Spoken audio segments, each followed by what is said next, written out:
فرماتے اور میرے صحابیوں ذرا جاؤ میرے گھروں میں ذرا چیک کرو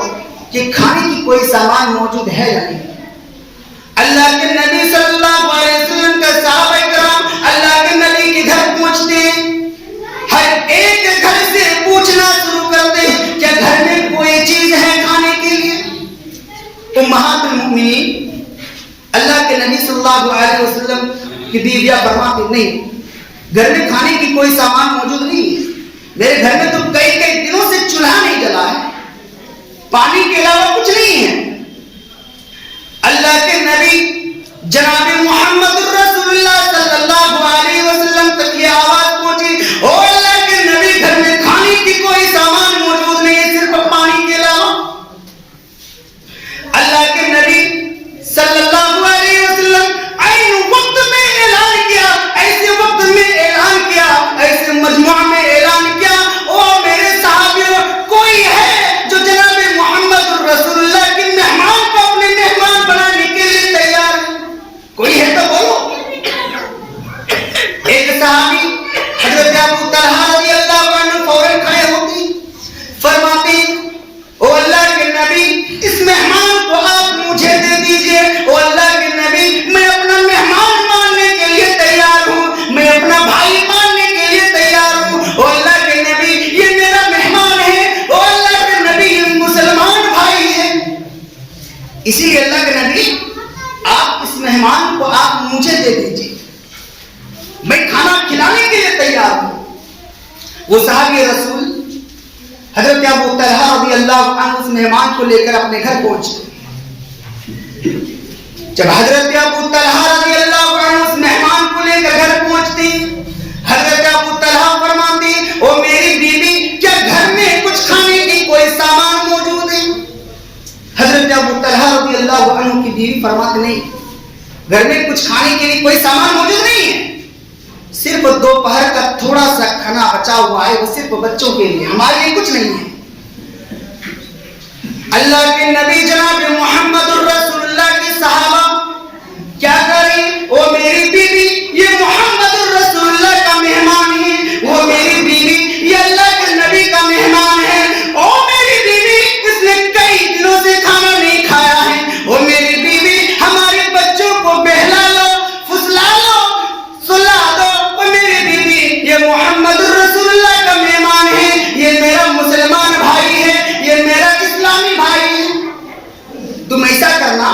تم بچوں کو بہلا فسلا کر کے سلا دینا. پھر حضرت ابو طلحہ فرماتے وہ میری بیوی تم اس بات کو خیال رکھنا کہ جب تم کھانا لے کر کے آنا تو اس وقت بتی کو بجھا دینا, لائٹ کو آف کر دینا. حضرت ابو طلحہ رضی اللہ عنہ کی بیوی نے ویسا ہی میزبان اور مہمان کے سامنے پلیٹ لگا دیا. اللہ کے نبی صلی اللہ علیہ وسلم فرماتے ہیں حضرت ابو طلحہ رضی اللہ عنہ جس طرح نصیحت کی اللہ کے نبی حضرت ابو طلحہ رضی اللہ عنہ کی بیوی نے ویسا ہی کی. کھانا پیش کر دیا گیا, مہمان کے سامنے کھانا رکھا اور میزبان کچھ نہیں کھا رہا, صرف منہ چلانا, بتی بجھا دیا, اندھیرا کر دیا اور مہمان کے سامنے کھانا رکھ دیا اور میزبان کچھ نہیں کھا رہا, صرف منہ چلا رہا, تاکہ مہمان کو ایسا محسوس ہو, پتا چلے کہ میزبان بھی کھانا کھا رہا ہے.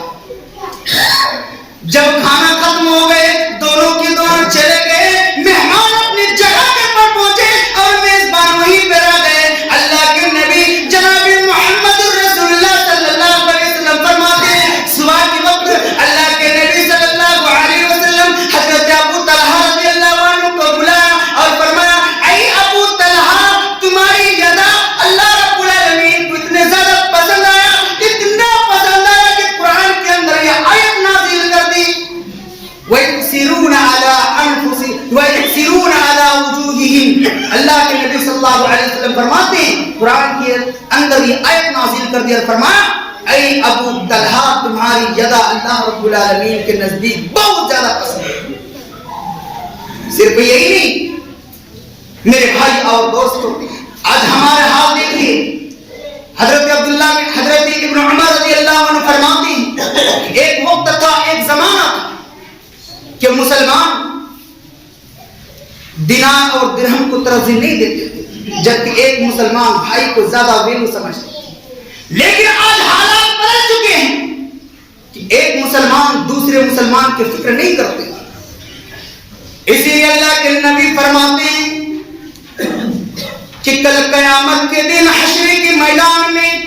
بہت سارے پڑوسی اپنے پڑوسیوں سے چمٹے ہوئے ہوں گے اور اپنے پڑوسیوں کی شکایت کر رہے ہوں گے، او اللہ اس نے میرے سامنے اپنے دروازہ کو بند کر رکھا تھا اور نیکیاں کو روک رکھا۔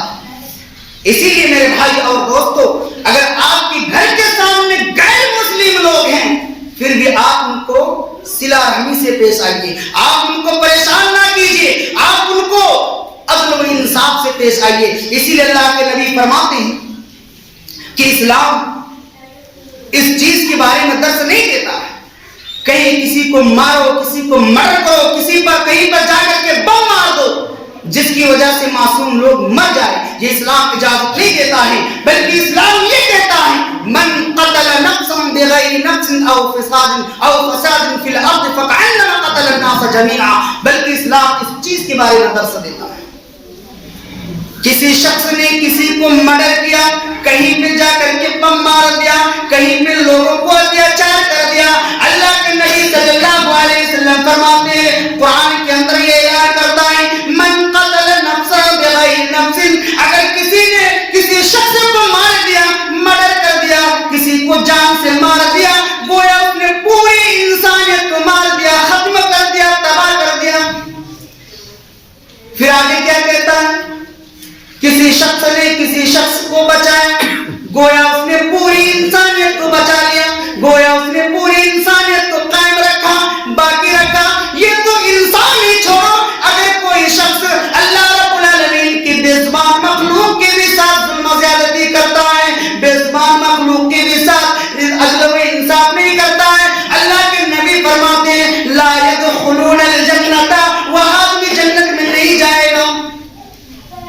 اللہ کے نبی صلی اللہ علیہ وسلم کی ایک مشہور حدیث کہ ایک عورت نے ایک بلی کو باندھ دیا، نہ کھلایا نہ پلایا، بلکہ وہ بلی تڑپتا رہا اور بھوک اور پیاس کی وجہ سے وہ بلی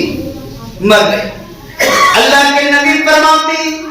دخل النار، وہ عورت جہنم میں چلی گئی۔ اور پھر اللہ کے نبی کیا کہتے ہیں؟ ایک طوائفہ، ایک زانیہ، ایک بدکار عورت اپنے جسم کو بیچنے والی، اپنے جسم کو غیر محرم مرد کے سامنے حاضر کرنے والی، اپنے جسم کو غیر محرم کے سامنے پیش کرنے والی، اللہ کے نبی فرماتے ہیں ایک طوائفہ کہیں پہ گزر رہے تھے، ایک کتے کو دیکھا، وہ کتا پیاس کے مارے میں تڑپا ہوا تھا، وہ کتا پیاس کے مارے میں اپنے زبان کو باہر کیا ہوا تھا، ایسا معلوم چل رہا تھا، ایسا احساس ہو رہا تھا کہ یہ کتا پیاس کے مارے میں بلک رہا ہے، یہ کتا پیاس کے مارے میں تڑپ رہا ہے۔ جب اس طوائفہ، اس عورت کی جب نظر کتے پر پڑی، اس عورت کی دیالو دیکھی، اس عورت کی رحمدل دیکھی، اس عورت کی شفقت دیکھی کہ اس عورت کی جب نظر کتے پر پڑی، وہ عورت کنویں کے اندر جاتی ہے اور اپنے موزے کو کنویں سے بھگاتی ہے اور پانی لے کر کے باہر آتی ہے اور کتے کے منہ میں پانی نچوڑ دیتی ہے۔ اللہ کے نبی جناب محمد رسول اللہ فرماتے ہیں اس ادا کی وجہ سے، اس رحم دل کی وجہ سے، اس بہادری کی وجہ سے اللہ کے نبی فرماتے ہیں دخل الجنہ، وہ عورت جنت میں انٹری کر لی، وہ عورت جنت میں چلی گئی، وہ عورت جنت کے خوشبو میں چلی گئی۔ آپ دیکھ رہے ہیں اسلام کہ اگر کوئی بھی شخص اللہ رب العالمین کی بے زبان مخلوق کے بھی ساتھ اگر ظلم و زیادتی کرتا ہے، ایسے شخص اللہ رب العالمین کے وہاں جنت نہیں جائے گا۔ میرے بھائی اور دوستو،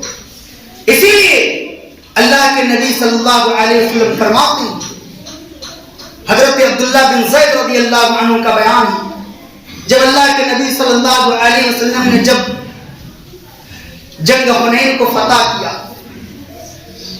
اللہ کے نبی صلی اللہ علیہ وسلم نے مال غنیمت تقسیم کیا، بٹوارا کیا اور مال غنیمت ان لوگوں کو دیا جن کا تعریف طلب کرنا مقصود تھا، اللہ کے نبی جناب محمد رسول اللہ صلی اللہ علیہ وسلم کے کانوں میں یہ بات پہنچی، اللہ کے نبی صلی اللہ علیہ وسلم کے پاس یہ خبر پہنچی، او اللہ کے نبی انصار بھی مال غنیمت میں حصہ لینا چاہتے ہیں۔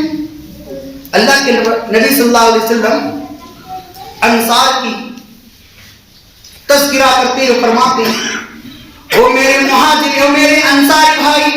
کیا آپ محتاج نہیں تھے؟ کیا آپ فقیر نہیں تھے؟ پھر اللہ تبارک و تعالیٰ نے اپنے فضل و کرم سے اللہ رب العالمین نے تمہیں مالدار نہیں بنایا؟ وہ انصار کی جماعت، وہ انصار کے ٹولی، کیا تم بکھرے ہوئے نہیں تھے؟ کیا تم الگ تلگ نہیں تھے؟ کیا تم جماعتوں میں بٹے ہوئے نہیں تھے؟ کیا تم فرقوں میں بٹے ہوئے نہیں تھے؟ کیا تم گٹوں میں بٹے ہوئے نہیں تھے؟ پھر اللہ تبارک و تعالیٰ نے اپنے فضل و کرم سے تمہیں بھائی بھائی نہیں بنایا، پھر اللہ تبارک و تعالیٰ نے تمہیں اپنے فضل و کرم سے ایک دوسرے سے ملا دیا۔ ہر سوال کی جواب پر انصار یہی کہہ رہے تھے، اللہ اور اس کے رسول کے ہم پر بہت بڑا احسان ہے۔ میرے بھائی اور دوستو،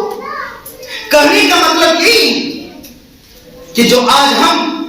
بکھرے پڑے ہوئے ہیں، چاہے اپنے رشتہ دار سے ہی کیوں نہ ہو، اللہ کے نبی فرماتے ہیں کہ جو بھی آدمی 3 دن سے زیادہ سلام و کلام بات چیت بند کر دیں، اللہ کے نبی فرماتے ہیں گویا اس نے پوری دنیا کے لوگوں سے اس نے بات چیت بند کر دیا، اور ایسے لوگوں کو ٹھکانا جہنم ہے۔ اللہ کے نبی صلی اللہ علیہ وسلم فرماتے ہیں، صحابہ کرام رضی اللہ عنہ سے پوچھتے ہیں، او میرے صحابیوں، کیا تمہیں معلوم ہے، کیا تمہیں اس چیز کے بارے میں پتا ہے کہ مفلس کون لوگ ہیں؟ صحابہ کرام فرماتے ہیں، اللہ کے نبی، ہم تو مفلس ان کو کہتے ہیں جو دنیا میں بھیک مانگ کر کے زندگی گزارتے ہیں۔ اللہ کے نبی فرماتے نہیں، ہم ان کو مفلس نہیں کہتے ہیں، مفلس تو وہ ہے کہ کل قیامت کے دن، اللہ کے نبی فرماتے ہیں کل قیامت کے دن حشر کی میدان میں میری امت میں ایک ایسے شخص کو بلایا جائے گا، کچھ مرد حضرات ہوں گے، کچھ عورتیں بھی ہوگی، اللہ کے نبی فرماتے ہیں ایسے شخص کو بلایا جائے گا، گویا اس نے نماز بھی پڑھ رہی ہوگی، زکات وہ حج بھی وہ عمرہ بھی کیا ہوگا۔ جب ایسے شخص کو بلایا جائے گا، اللہ کے نبی فرماتے ہیں جب ایسے شخص کو بلایا جائے گا، گویا اس نے دنیا میں نماز بھی پڑھ رہے ہیں، صدقہ و خیرات حج و عمرہ بھی کیے ہوں گے، اللہ کے نبی فرماتے ہیں لیکن نماز کے ساتھ ساتھ اس نے کسی کو مارا ہوگا، کسی کو قتل کیا ہوگا، کسی کو ظلم و زیادتی کیا ہوگا، کسی کے ساتھ ناانصافی کیا ہوگا، جب ایسے شخص کو بلایا جائے گا، اللہ کے نبی فرماتے ہیں جب ان کی نیکی کو ان مظلومین کے اوپر ڈال لیں گے، ان کی گناہ کو ان کے اوپر ڈال دیں گے، اللہ کے نبی فرماتے ہیں کل قیامت کے دن اللہ رب العالمین حکم دے گا کہ جاؤ اس شخص کو لے جا کر کے جہنم میں پھینک دو۔ آج ہم کیا کرتے ہیں؟ آج ہم ایک دوسرے سے چغلی میں مشغول رہتے ہیں، ہم ایک دوسرے کو چغلی کرنے میں بہت آگے رہتے ہیں، ہم ایک دوسرے کے ساتھ ظلم و زیادتی کرنے میں بہت آگے رہتے ہیں۔ میرے بھائی اور دوستو، آخر میں اللہ رب العالمین سے میں دعا کرتا ہوں، اے پاک پروردگار، ہم تمام مسلمانوں کو سنی ہوئی باتوں پر عمل کرنے کی اور ہمیں بھی اس پر عمل کرنے کی توفیق عطا فرما، آمین۔